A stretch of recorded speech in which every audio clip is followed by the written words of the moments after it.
제일 궁금한 게 뭐냐면 재개발 재건축 중에 우리나라에서 제일 좋은 데가 어디냐? 입지가 제일 좋은 데는 그치. 압구정 현대 아닙니까? 아, 압구정입니까? 네. 압구정은 누구나 가지고 싶어 하니까. 그렇죠. 강남. 워너비죠. 강남 중에 노른자, 압구정 그렇죠. 현대. 2등이 반포. 반포. 반포죠. 3등이 대치은마, 그 다음 개포, 그 다음에 이제 또 한강변에 있는 잠실, 미성 진주 크로바가 이것도 후분양 또 공사를 하고 있지 않습니까? 네네. 장미도 있고, 잠실 5단지 주공도 있고, 거기는 아직 단계는 멀었지만 입지는 정말 좋은 곳이라고 보면 되는 거죠. 여의도도 너무 좋죠. 아, 여의도도 있지, 그죠? 여의도는 땅이 너무 좋죠. 거의 상업지인 곳이 많아서 충분히 높이 올릴 수가 있으니까 높이 올릴 수 있다는 말은 일반 분양 개수가 많은 거죠. 아. 그러면 사업성이 좋은 곳이니까 투자 가치가 있는 곳이죠. 그럼 여의도가 좋습니까? 잠실이 좋습니까? 입지적으로 개인적으로 선호하는 지역은 어디입니까? 저는 여의도를 좋아합니다. 아, 오케이. 네. 그 다음에 이제 건축해야 될 서울의 큰 구역들이 목동이죠. 학군이 워낙 좋다 보니까 80년대식 아파트가 많지 않습니까? 네, 중층 재건축이죠, 거기는. 거기도 나중에 되면 정말 좋아질 자리고 상계 주공 같은 경우도 거기도 80년대식 아파트가 많이 몰려있다 보니까 네. 재건축을 해야 되는데 네. 상계는 입지적으로 방금 얘기했던 지역들에 비해서 하급지라고 해야 되나? 그런 거죠. 그런 것도 있고 공부를 해보시면 너무 소형 평수들만 많은 아. 재건축 단지 같은 경우에는 조합원 수가 이미 너무 많아 버리잖아요. 그러면은 비싸게 주고 살 수가 있는 거죠. 조심을 해야 되는 거죠. 5층 아파트인데도 불구하고 작은 평수가 너무 많이 분포가 되어 있는 재건축 단지 같은 경우에는 생각보다 내가 내야 될 추가 분담금이 많아질 수가 있기 때문에 그런 거는 조금 주의를 해서 하셔야 돼요. 방금 얘기했던 것들이 서울에 제일 좋았던 탑5 정도 되는 것 같은데 들어보니까 다 일단 재건축이네요. 네, 그렇죠. 재건축은 입지가 너무 좋다 보니까 새 아파트로만 바뀌면 그냥 무조건 서울의 1등이 될 수 있는 자리고 그렇죠. 기존의 기반 시설이 어느 정도 갖춰져 있는 곳이니까 거기가 아파트만 새로 다시 변신한다면 충분히 더 가치가 있겠죠. 그러면 재건축 말고 재개발로 봤을 때 네. 제일 좋은 입지는 이제 어디라고 봅니까? 홍수 전략 아. 아니면 한남 정도 어. 되겠죠. 한남 뉴타운 있고 바로 옆에 성수 전략지구가 네. 있고 한강변을 남쪽으로 바라보는 지역이네요. 그러면 한남이 좋습니까? 성수가 좋습니까? 입지적으로 봤을 때 입지적으로 저는 한남은 왜요? 옆에 부촌이 형성이 이미 되어 있잖아요. 아. 한남동 같은 경우에는 이촌동. 부자분들이 또 많이 살고 계시고 지금도 마찬가지로 저택들도 많고 하기 때문에 저는 개인적으로 좀 더 한남을 한남 같은 경우는 한남 더 힐이라든지 나인원 한남이라든지 유엔 빌리지 그런 식으로 고급 빌라들이 많이 형성되어 있다 보니까 연예인들이 많이 살더라고. 그렇죠. 입지 좋은데 그렇게 비싼 고급 빌라들이 있는 지역 바로 옆에 한남 3구역, 5구역 그렇죠. 뉴타운 지금 진행을 많이 하고 있죠. 그 동네가 경수 전략지구보다는 좀 더 좋다. 개인적으로는 좋아합니다. 한남 뉴타운 같은 경우도 1구역부터 5구역까지 있다라고 알고 있는데 네. 어느 구역이 제일 좋습니까? 3구역이 좀 크고 5구역은 좀 작은데 한강변이 바로 딱 보이는 걸로 알고 있는데 속도는 3구역이 제일 빠르죠. 최근에 이제 관리처분 인가가 나서 지금 이주를 시작을 했거든요. 10월 달부터. 속도는 한남 3구역이 제일 빠르고 입지적으로는 5구역이 제일 넓게 한강을 볼 수 있기 때문에 입지적으로는 5구역이 상당히 좋죠. 5구역은 초기 단계라서 개인적으로는 한남 3구역을 먼저 투자를 해서 거기도 이제 완공이 되고 나면 또 가격이 많이 오를 거니까 어느 정도 수익을 내고 그 돈으로 5구역을 다시 투자를 하는 걸로 그렇게 했으면 좋겠습니다. 아, 시간차를 두고 공격을 해라. 네네. 여기서 제가 정말 궁금한 게 네. 입지는 5구역인데 속도는 3구역이다. 속도가 빠른 구역이 좋습니까? 네. 느리더라도 네. 입지가 좋은 구역이 좋습니까? 둘 다 중요하긴 한데 뭐를 좀 더 가산점을 주냐라고 했을 때 저는 속도를 좀 더 봐야 될 것 같습니다. 비슷한 입지라도. 네. 입지가 좋아도 진행이 네. 느리면 의미가 없다 이런 얘기인가요? 그렇죠. 어차피 이 사업이 완성이 되려고 하면 아파트를 지어야지 이게 완성이 되는 거잖아요. 근데 지체가 되고 사업이 단계 진행이 안 된다고 하면 투자금이 계속 묶여 있는 거죠. 신축 단지가 형성이 되어서 새 아파트가 완공이 돼서 그 아파트를 팔던지 해서 내 투자금을 회수를 하고 또 다른 데 투자를 해야 되잖아요. 투자자들은. 근데 이게 사업이 진행이 안 되면 계속 돈이 묶여 있는 거죠.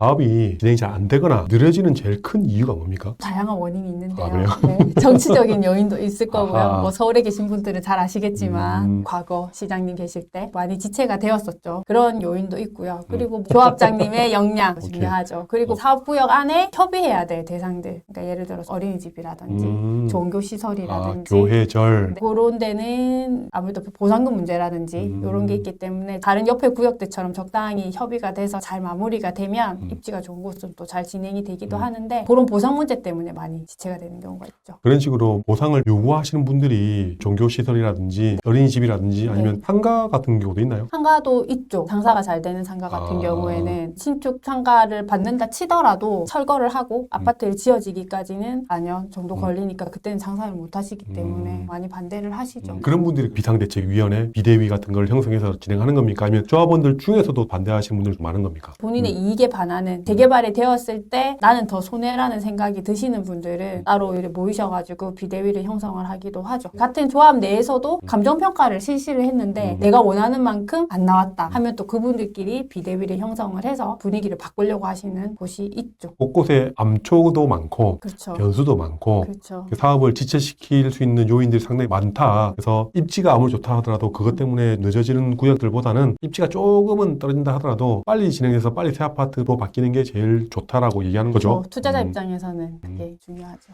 서울 같은 경우는 제일 네. 좋은 현장들을 지금 얘기를 했던 거고 입지가 좀 떨어지는 지역들도 있지 않습니까? 관악구 신림이라든가 아니면 은평구라든가 도봉구 창동 이런 데도 있나요? 흥북구 있죠. 미아동부터 네, 해서 네. 그런 데는 좀 어떻습니까? 그런데도 요즘에 관심을 안 가지시는 분들은 잘 모르겠지만 단계 진행이 잘 되고 있어요. 아 그래요? 옛날에 미아리 쪽에 그 사창가 있는 그런 데도 지금 이제 이주 개시를 했고요.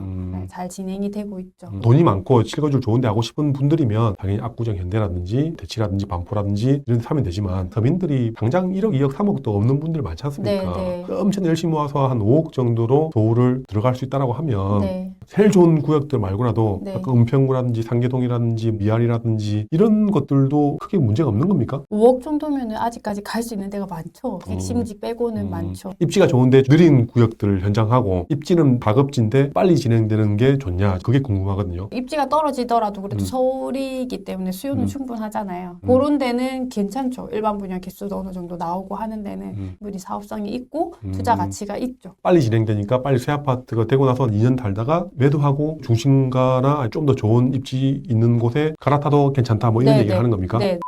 서울 말고 경기도를 보면 일기 신도시 특별법 해가지고 건축을 하겠다 이런 도시들이 많지 않습니까? 네. 거의 다 재건축인 거죠. 그렇죠. 그죠? 비용이 많이 들죠. 재개발 같은 경우에는 토지만 있어도 조합원이 될 수 있는 자격이 되기 때문에 상대적으로 작은 금액으로 들어갈 수가 있는 건데 재건축은 땅도 내 것이어야 되고 위에 건축물도 내 것이어야 되기 때문에 일반 아파트를 사야 되는 거거든요. 노후된 아파트이기 때문에 전세가가 상대적으로 많이 낮아요. 투자금이 좀 많이 들죠. 재건축 아파트 같은 경우는 입지는 좋지만 네. 아파트가 많이 나갔다 보니까 전세 가격이 낮으니까 네. 초기 들어갈 수 있는 자금이 커진다라고 얘기하는 거죠. 많이 크죠. 일기 신도시 재건축 구역 말고 재개발로 괜찮은 지역들, 도시들 있습니까? 구리하고 구성락 거기가 지금 재개발이 아주 활발하게 진행이 돼서 입주를 한 아파트도 있고 입주를 하고 있는 아파트도 있고 관리 처분이 나서 이주를 한 데도 있고 사업시행 인가가 난 구역도 있고 아주 다양하게 있어요. 구성락 같은 경우에는. 광명 같은 경우도 뉴타운에서 네. 상당히 많이 재개발되고 있는 곳도 있지 않습니까? 그렇죠. 그쪽은 어떻습니까? 광명도 상당히 좋은 곳이죠. 일반 부정도 상당히 비싸게 하고 있고. 근데 광명은 전체적으로 거의 구역이 다 끝났다고 보시면 돼요. 진행이 많이 된 겁니까? 네네. 재개발 같은 경우에는 거의 다 진행이 다 됐고 지금 남아있는 거는 철산 쪽에 있는 재건축 대상 아파트들만 남아있죠. 재건축은 돈이 많이 들어가니까 네. 부담스러운 거고 네. 광명은 어느 정도 진행이 좀 빨리 된 거고 그럼 남아있는 지역들 있습니까? 경기도권에? 인천으로 가면 또 재개발지가 많죠. 인천은 주안 쪽이랑 네. 부평 쪽이랑 네. 진행되는 것도 많지만 예전에 초기 재개발 구역에서 투자자들이 엄청나게 많이 들어간 구역들이 많지 않습니까? 많이 들어가고 많이 몰려요. 지금도 이제 진행이 잘 안 되고 있는 것도 많고 그렇죠. 싸긴 하지만 진행이 빨리 안 된다 이렇게 보면 됩니까? 그렇죠. 워낙 또 물량도 많고요. 재개발이 일어나고 있는 곳이 많기도 하고 그다음에 신축 입주 물량도 상당히 많았었잖아요. 그러니까 이제 상대적으로 가격이 조금 못 오른 데도 있고 그리고 너무 초기 재개발에 들어가서 조합 설립까지 진행이 안 된 곳이 있다 보니까 몰려 있으신 분들이 좀 있죠. 들어보니까 경기도 전체로 봤을 때는 성남 중에 구성남이 제일 괜찮긴 하겠네요. 나머지 광명은 좋긴 하지만 서쪽으로 좀 치우쳐 있고 성남 같은 경우는 강남도 가깝고 분당도 그렇죠. 가깝고 네.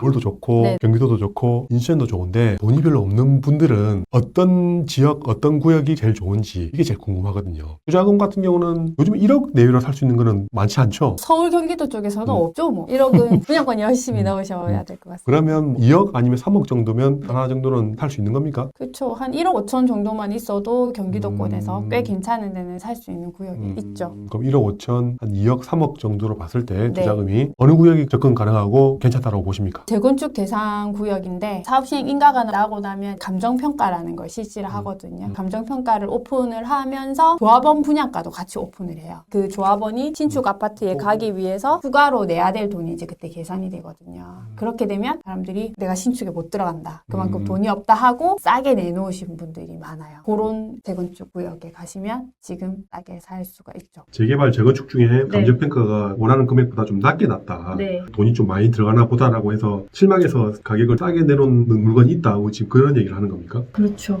감정평가가 생각보다 너무 낮게 나와서 싸게 내놓는 데가 있죠. 실제 내가 투자금이 1억 5천에서 3억 정도인데 괜찮은 지역들이 어딘지 그게 제일 궁금하거든요. 최근에 제가 돌아본 데는 구성남. 또 있습니까? 그러니까 사업이 조금 많이 진행이 된 데는 프리미엄이 그래도 붙어 있기 때문에 네네네. 이게 관리처분 인가 이후에 이주라는 걸 하거든요. 네네네. 그래서 이런 이주비를 대출을 받는다 하더라도 물건 자체 감정평가가 너무 낮기 때문에 프리미엄이 이미 조금 형성이 되어 있기 때문에 1, 2억으로는 투자할 수 있는 데가 많이 없죠. 자, 그러면 결국은 가자민이 봤을 때는 성남 중에 구성남이 네. 그나마 가성비로 입지도 괜찮고 네네. 괜찮게 살 수 있는 구역인 것 같다라고 얘기하는 거고 네.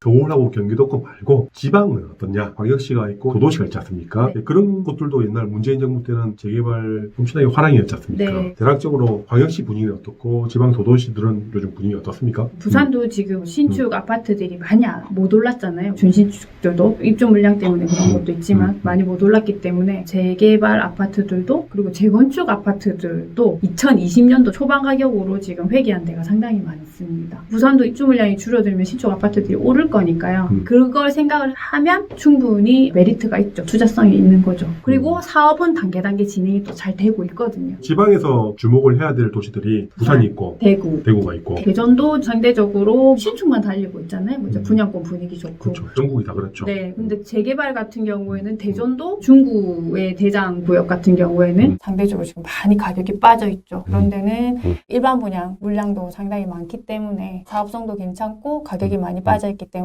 투자성이 있죠. 돈이 많으면 서울 사는 게 제일 좋은데 돈이 없다 보면 그나마 좀 작은 돈으로 경기도권에 성남 같은 동네를 보는 것도 괜찮고 그런데도 돈이 별로 없다라고 하면 지방 광역시도 쳐다보는 것도 괜찮다. 뭐 이런 얘기를 하는 겁니까? 네. 부산, 대구, 대전 정도. 울산하고 광주 이쪽은 어떨 것 같습니까? 광주는 개인적으로 조금 반응이 느릴 것 같아요. 뭐 그렇죠. 네, 그건 네. 인정합니다. 네, 네네. 오케이. 그리고 울산은 부산이랑 조금 비슷하게 가는 게 있는 것 같거든요. 울산도 상대적으로 많이 빠졌죠. 부산 빠진 만큼 울산도 신축 가격이 당연히 많이 안 올랐으니까 투자 가치가 있죠. 제가 알기로는 울산은 부산만큼 재개발 구역들이 이렇게 많지 않다 보니까 네. 그런 게 좀 있는 것 같고 광역시 말고 지방 도도시들은 어떻습니까? 굳이 재개발을 봐야 될 것인가? 저게 약간 궁금하긴 한데 가자미님 생각은 어떻습니까? 광역시를 들어가도 3년 전 가격으로 회귀한 데가 되게 많기 때문에 그리고 사업은 단계 잘 진행이 되고 있는 곳이 많이 있거든요. 그래서 나중에 이게 신축이 됐을 때 아니면 좀 더 가격이 신축도 가격도 올라가고 했을 때 충분히 내 뒤에 받아줄 사람이 많은 곳인 광역시를 더 추천을 하고요. 아무래도 소도시는 택지 개발도 있고 새 아파트를 재개발만 타야 된다고 생각하는 사람들이 많이 없을 것 같아요. 수요가 상대적으로 적을 것 같아요. 지방 도도시의 중심과 구도심을 네. 재개발로 개발하는 것보다는 외곽에 논밭을 밀고 새로 택지를 만들어서 새 아파트 만드는 게 훨씬 더 좋다, 빠르다 이런 얘기를 하는 거죠. 그렇죠. 그렇게 해서 깨끗하게 형성을 하는 거를 더 좋아할 수도 있죠. 그쪽 분들은. 근데 광역시 같은 경우에는 이렇게 학군지라든지 그렇죠. 이런 게 재개발이 됐을 때는 훨씬 더 수요가 많기 때문에 지금 같은 지방 하락장에서는 광역시만 봐도 충분하다. 지방 도도시들은 그냥 쳐다보지 마라. 굳이 거기까지는 보실 필요가 오케이. 없을 것 같습니다. 알겠습니다. 네.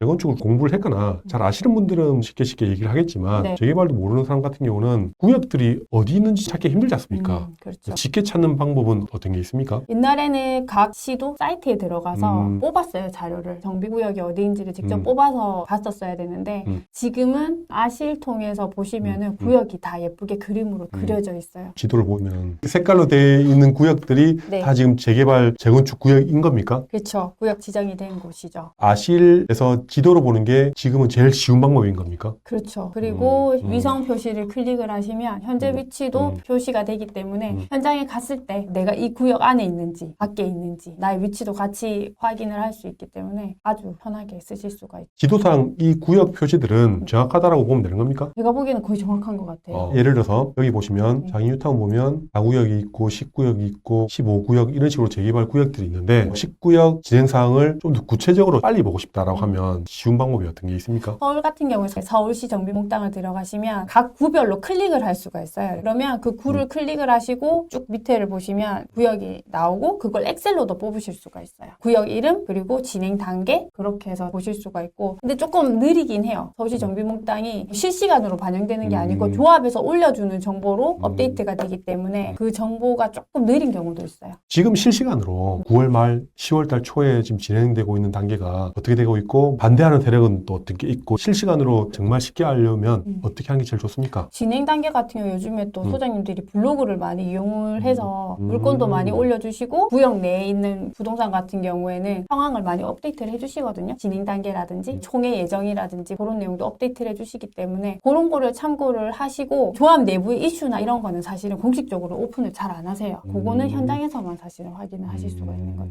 네이버에 들어가서 장이 19역이라고 검색을 하면 이런 식으로 부동산에서 올린 블로그라든지 투자자들이 임장을 하고 썼던 블로그들 이런 것들을 보고 대략적인 파악을 하고 네. 그다음 소장님한테 전화를 해서 물어보는 경우도 있고 네. 조합 사무실 전화해서 대략적인 것도 물어봐도 되고 조합 그게 사무실은 보통 잘 안 받아주죠. 투자자들이 전화하면. 네. 그냥 내가 샀다라고 거짓말 하면 안 됩니까? 좀 많이 바쁘시기 때문에 가서 그냥 물어보면 얘기를 많이 안 해주시죠. 약간 초기 단계 같은 경우에도 투자자들을 많이 좋아하시는데 추진이 단계에서는 조합이 설립되고 나서는 조합원들만 공유할 수 있는 정보가 있기 때문에 투자자들이 가서 문의를 하면 대답을 잘 안 해주시는 경우가 많죠. 일반적으로 제일 쉬운 거는 그 구역을 정말 잘 아는 부동산 소장님이 제일 정보를 얻기 쉽다. 그렇죠. 소장님들 중에 그 구역에 물건을 가지고 계신 분들이 있으세요. 아. 그리고 거기서 대의원을 하신다든지 임원을 하시는 분들이 계세요. 음. 그런 분들의 정보가 가장 정확하겠죠. 이 구역의 임원인 소장님을 만나려면 어떻게 하는 게 제일 좋습니까? 현장 가서 다 돌아다녀 봐야죠. 근데 그 전에 이제 블로그를 통해서 미리 약속을 잡고 가시는 게 좋고요. 가서 이제 소장님도 혹시 물건을 가지고 계시는가요? 여기에 이렇게 물어보고 소장님도 가지고 계신다고 하시면 그때부터는 좀 더 궁금한 거를 물어보실 수가 있겠죠. 야, 내가 정말 사고 싶으면 그럼 그 소장님한테 봉투 하나 찔러주고 봉투까지는 필요 없습니다.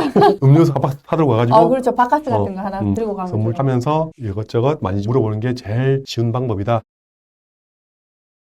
오늘 너무 깊게 들어가기는 시간이 좀 부족하다 보니까 투자자들이나 실거주 하실 분들, 재개발 재건축을 잘 모르시는 분들이 궁금할 만한 내용들을 질문했는데 쉽게 대답을 해주셔서 정말 감사하고요. 네. 다음에 또 시간이 된다면 구역별로 디테일하게 들어가서 얘기를 해보는 것도 괜찮지 않나. 2탄 찍어야 됩니까? 시간 되면 가능하시면 아니면 굳이 뭐 유튜브 이렇게 찍는다기보다는 네네. 직접 스터디에 참여해서 공부를 하는 게 훨씬 더 도움 되겠죠. 그렇죠. 스터디에 아무래도 작은 금액이라도 돈을 내시니까 억지로라도 임장을 가게 되는 거죠. 주기적으로 임장 가는 게 쉽지가 않으니까 임장을 가는 그런 목적으로 스터디에 참여를 하면 좋죠. 과자미님이 운영하고 진행하는 스터디는 소개 좀 해주세요. 자기 스터디를 운영을 하고 있고요. 초반에 말씀드렸듯이 임장 위주로 갑니다. 한 달에 2번 임장을 가고 있고요. 지역은 서울, 경기 위주로 가고 있고 서울, 경기를 다 돌고 나면 지방광역시도 가볼 그런 목적으로 스터디를 운영을 하고 있습니다. 갔다 오고 나서 방문으로 끝나는 게 아니라 한 번 더 정리를 하거든요. 그 물건에 대한 분석도 하고 그리고 이론이 필요할 시에는 이론도 설명을 따로 또 해드리고요. 그런 스터디 정보라든지 이런 것들은 과자미님 블로그 네. 여기에 다 공지가 올라오는 거죠? 네네. 2달에 한 번씩 일주일 전에 공지를 올립니다. 알겠습니다. 그거는 댓글이라든지 이런 곳에 정보를 올려놓겠습니다. 짧게 인터뷰해 주셔서 정말 감사하고요. 다음에 또 자주 뵙는 걸로 네, 하겠습니다. 감사합니다. 감사합니다.